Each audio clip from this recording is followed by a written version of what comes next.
Todos os dias a gente fica sabendo de alguém que fazia coisas ruins e que agora faz coisas boas, ou que se arrependeu depois de matar, roubar, estuprar, enganar e agora se vê como uma pessoa iluminada que atendeu os desígnios de um algo maior e mudou completamente o seu jeito de agir. A ideia, pessoal, de que um indivíduo possa, após uma vida de atrocidades, comprar sua alma de volta através da caridade, por exemplo, repousa sobre uma ilusão de metamorfose moral que a realidade raramente sustenta. Não é assim que acontece na prática, não é assim que funciona. Você não vira uma chave e muda de repente. E nesse tema eu me identifico com a genial e atemporal filosofia de Thomas Hobbes, que nasceu numa Inglaterra em 1588, em um mundo abertamente absolutista, e faleceu em 1679, 100 anos antes da Revolução Francesa. Se a gente adota a lente de Hobbes, autor, por exemplo, de Leviatã, sua obra máxima, compreende que o homem não possui um botão de reset, de reiniciar em sua essência. Para o filósofo inglês, o ser humano é movido pelo egoísmo radical e pelo desejo incessante de poder, uma dinâmica que ele resumiu na máxima Homo homini lupus, o homem é o lobo do homem. Sob essa ótica, a filantropia, a bondade dos cruéis deixa de ser um ato de redenção para se revelar como uma tática sofisticada de sobrevivência. Ideia, aliás, que os pessimistas como Schopenhauer viriam aperfeiçoar somente 300 anos depois. Para Hobbes, no estado natural viveríamos em uma bellum hominum contra omnes, guerra de todos contra todos, onde a vida seria angustiante, solitária, pobre, sórdida, animalesca e curta. E esse fato, por mais fervorosos ou otimistas que sejamos, é incontestável. Ninguém duvida que o século XVIII para cá foi inteiramente do demônio, nocaute total ano após ano. Até mesmo a vida intrauterina de gêmeos começa a se desarmonizar quando o útero materno torna-se pequeno, apertado e os dois fetos começam a disputar espaço e nutrientes. A civilização e o contrato social não eliminam esse instinto lupino, eles apenas o domesticam por meio do medo. Quando um colaborador de regimes atrozes ou um explorador impiedoso decide dedicar seus anos finais à caridade, ele não está esperando ou operando fora de sua natureza egoísta. Pelo contrário, na minha opinião, ele percebe que em um novo cenário político ou social, toda a sua sobrevivência física e reputacional depende de uma nova moeda, o capital moral. O arrependimento, nesse contexto, é um conceito estranho à mecânica hobbesiana. O que parece ser um despertar da consciência é frequentemente um cálculo de risco. O indivíduo identifica que a manutenção de sua posição ou até da sua liberdade exige que ele se torne útil ao sistema que agora o julga e ele pode até agir assim sem perceber, inclusive.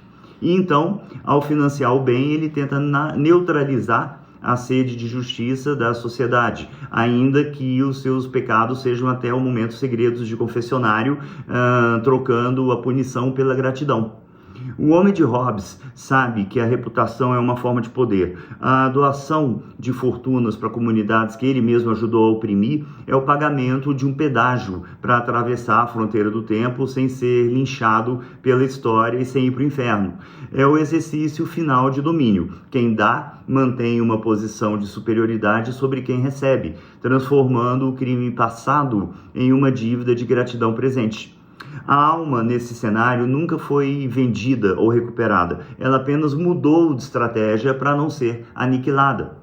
A filantropia tardia é, portanto, o último refúgio de um egoísmo que, percebendo-se encurralado, decide financiar a virtude para não ser por ela devorado. Há milhares de relatos de colaboracionistas nazistas durante a Segunda Guerra Mundial que depois saíram pelo mundo tentando apagar os seus passados em campanhas distribuindo benefícios a comunidades judaicas, por exemplo. O gesto não apaga o fato, pois o instinto que move a mão que assina o cheque de doação é o mesmo que outrora apertava o gatilho ou que denunciava um amigo ou um vizinho apropriando-se inclusive de seu patrimônio. Um instinto de sobreviver e prevalecer, custe o que custar. E aí, nós entramos num aspecto de extrema relevância.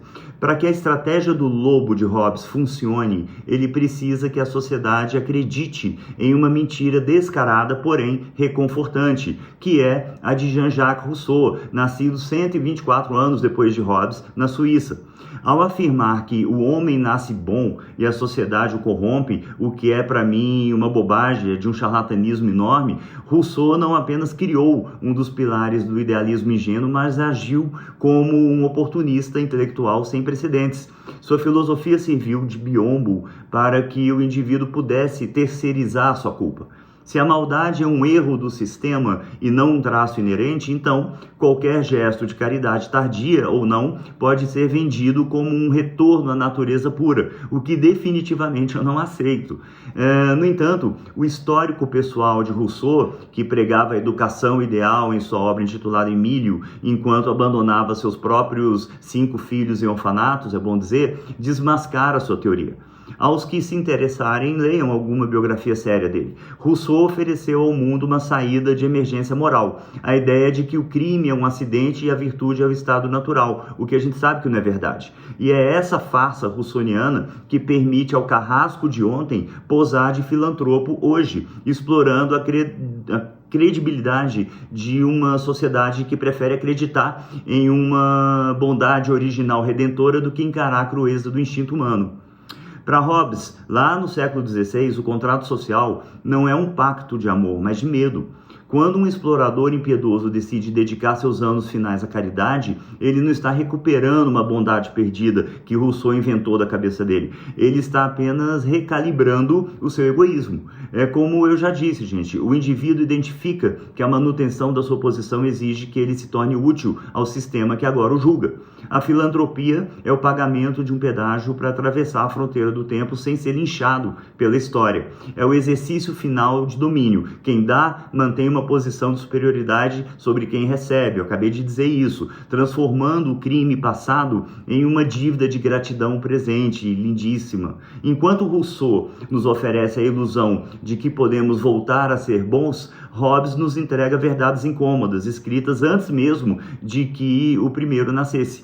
O contrato social russoniano, que os iluministas acham a coisa mais linda desse mundo, e que financiou intelectualmente o banho de sangue, que foi a Revolução Francesa, tenta relativizar a violência, justificando barbáries gigantescas, que foi, aliás, temática de outros também filósofos e historiadores pós-russonianos. Então, aliás, até tem uma aula no YouTube sobre isso. E, aliás, já finalizando, eu não sou de todo um pessimista acinzentado que acredita que o mundo é só perversidade, mas eu não tenho como deixar de dizer que isso vem sendo regra. Há pessoas, muitas, aliás, que lutam contra isso, que protegem umas às outras, que um dia são iluminadas e encontram na filosofia, na ciência, nas igrejas e doutrinas um refúgio de fé, contemplação e purgação de culpas, como o próprio São Paulo, outrora Saulo de Tarso, e que teve a visão de Jesus Cristo a caminho de Damasco, ou Santo Agostinho, que até os 29 anos de idade era basicamente sexo, drogas e rock and roll. Mas atentem-se a um aspecto irrefutável: a essência do ser humano, muito acima de ser boa ou de ser ruim, conceitos estes mais ligados à moral e à ética na filosofia, é uma essência de sobrevivência multifatorial, bioquímica, sociológica, antropológica, genética e de comportamento. Na minha opinião, Jean-Jacques Rousseau nasceu 124 anos após Hobbes, resolveu causar dentro do movimento iluminista e acabou corroborando com um arcabouço enorme de hipocrisia, provavelmente o primeiro movimento woke da história, e que só causou transtornos e misérias por conta da ingenuidade e desonestidade intelectual descarada. Pensem a respeito.